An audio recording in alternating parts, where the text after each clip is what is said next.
What was out here when the cemetery started?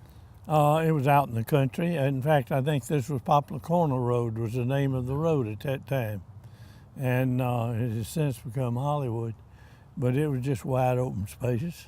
And so is this, obviously, has it grown since it was originally? Did they envision it being this size? Was it smaller They then? did. In fact, some of the original plans done by the architect include all of the property over by where the shopping center is now. Okay. It was probably, plans were drawn for something like 75-acre cemeteries. But the 50 acres that we're operating now was part of what was opened in 1886, 87. Okay. Who were the first people buried here? Do you know? I don't know. Okay. But they started in 1880s. In 1887. Okay. And we've got a few monuments here that were dated before 1887. And I'll use my own family name. There are two Exums buried over here that died way before that. Okay. And the reason they were buried in a family plot on what is now Primrose Drive, right by the country club. And when Primrose was established, they dug that cemetery up and moved it to Hollywood. So the tombstones have dates well before the establishment of Hollywood Cemetery. Uh-huh. Okay. So it was originally designed then pretty much Just as like it is. that with these sections. Sections in it. Uh-huh. So it was platted that way from the very beginning. Uh-huh. So they knew there was going to be a demand for this. I assume Okay. they did. I hope they were hoping that there'd be a demand for it. Okay. Why were people buried here rather than Riverside or some other places then? Well, of course, the trees, Hollywood, the beauty of it and everything. Some people just like the idea of being here, and I think Riverside at that time was probably filling up. Began to fill up? Okay. And I think the city operates Riverside now. Still does, yeah. But so this was out here long before Ridgecrest and some others Yes. came in. Okay. All right. What do you want people to know about maintaining this cemetery and ways that Well, they can help do this? We have a budget of about $125,000 a year, and a large part of that comes from people contributing donations for each lot. We're hoping that people will contribute, say, $40 a lot each year for the maintenance of their lot.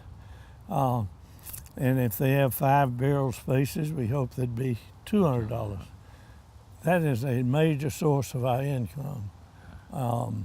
We have a lot of tombstones. If you came through here, there are families that they died. There are no descendants. There's no one to pay this $40 a month. So out of 12,000 graves, you'd have to ask Bruce, but I believe we have about 800 people, 800 graves represented by donation. Okay, they're actively supported. So we'd like for you to adopt one of these other people and send us some money. So you adopt a grave out here. is what we Adopt a can do. grave. Uh-huh. Okay. Talk a little bit about the finance of the cemetery. It keys on contributors. Yeah, Joe had mentioned that it's a struggle, to be honest, to keep this thing going because we have a dwindling number of people supporting the cemetery. And he mentioned our budget a little over $100,000. I kind of break it down into, we get about half of that money from fees involved, selling lots, doing the burials themselves, all of the money we collect for that. We do have an endowment that's in a trust fund. It's very closely regulated by the state for cemeteries. We can only use earnings, interest, and principal. We cannot tap any of the principal, and 20% of all the lots we sell goes into that. So it gradually is growing, but we're always looking for someone with estate planning to contribute to our endowment. The other part, though, which is 50,000 plus, we need to raise from donors. And as Joe said, out of maybe 10, 12,000 burials here, we have less than 1,000 people now that are connected with families that to send in money. And so we are always asking for help to keep the thing viable and financially going. How many lots remain that could be used here? 1,500 roughly Okay. that we have available, so it's not closed. Certainly we have lots available. So long-term challenge it will be as It that is plays gonna out then continually once be, to and sustain it. A hope would be at some point, a big dream would be to have a major donor that would increase our endowment, and we could begin to get enough earnings to make a significant. We only get about $12,000 to $14,000 a year on earnings from the endowment now. Okay. But if we could get it on up to, $1 million donor, then we'd be in a lot better Okay. shape. You got involved in this for what reason? I'm the president of the Hollywood Cemetery Association this year. This is my third year. I got involved 7 or 8 years ago. A fellow named Don Thompson that goes to our church that you know was president then, and they were looking for board members. And generally it's people that have connections to the cemetery. We've got a dozen members of a board. We meet quarterly. And we conduct the cemetery's business as far as maintenance and other issues that come up. Most all those people have connections to the cemetery. So then 3 years ago I agreed to take on the presidency. I am looking forward to someone we can talk with. Paula Tate Brereton is taking on the presidency in February when we have our annual meeting. So my real going back though is my family is buried here for 3 generations.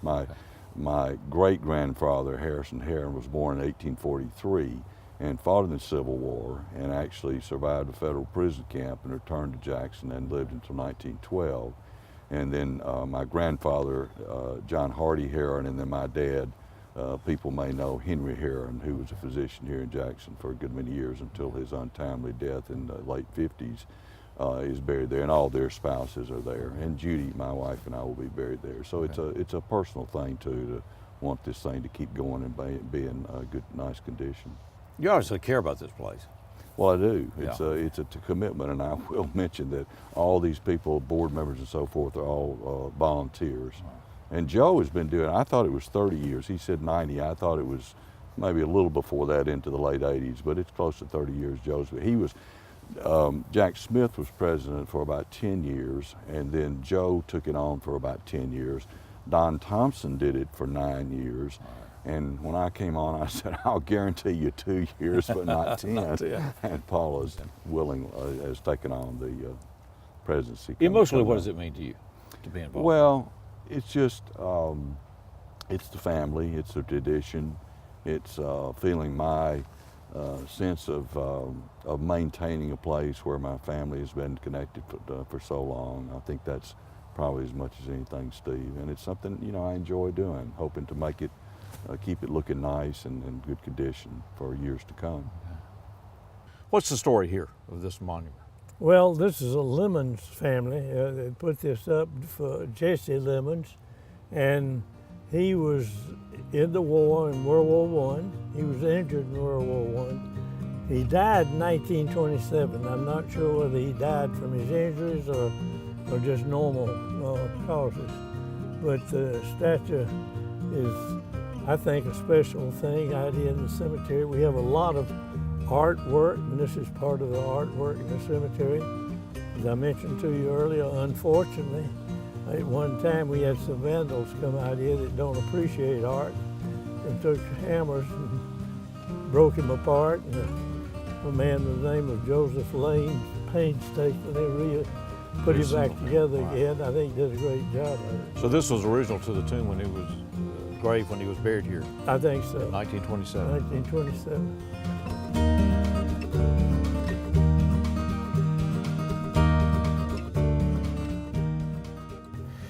When you accept this, the challenge, what remains to be done, or what do you want to see happen with this cemetery?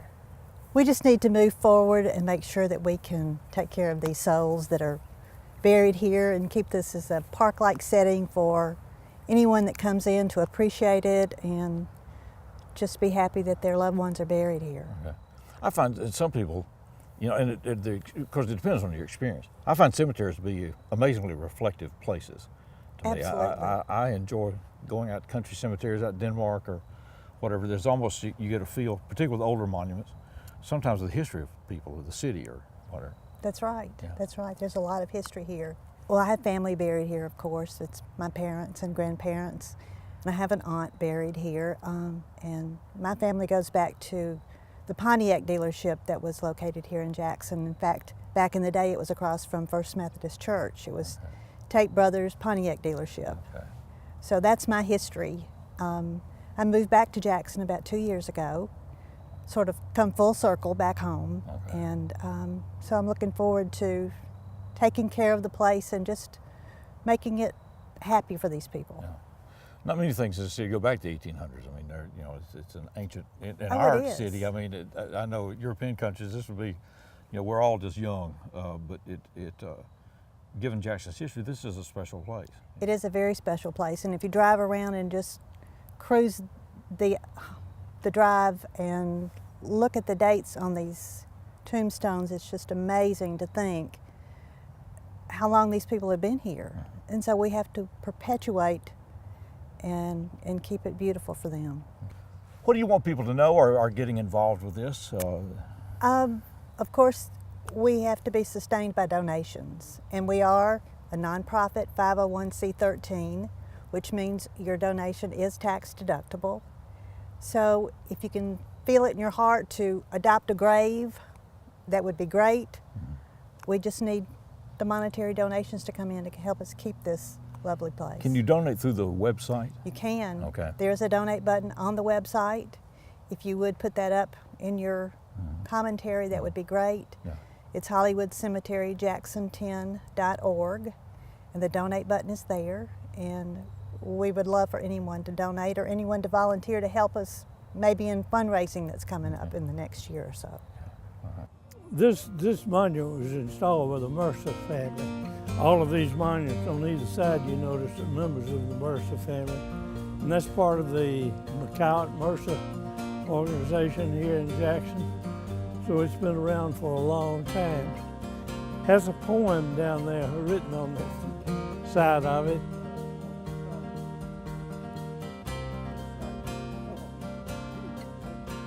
But anyone interested in looking at this statue and some of the memories associated with it would pay to read the poem that goes with it.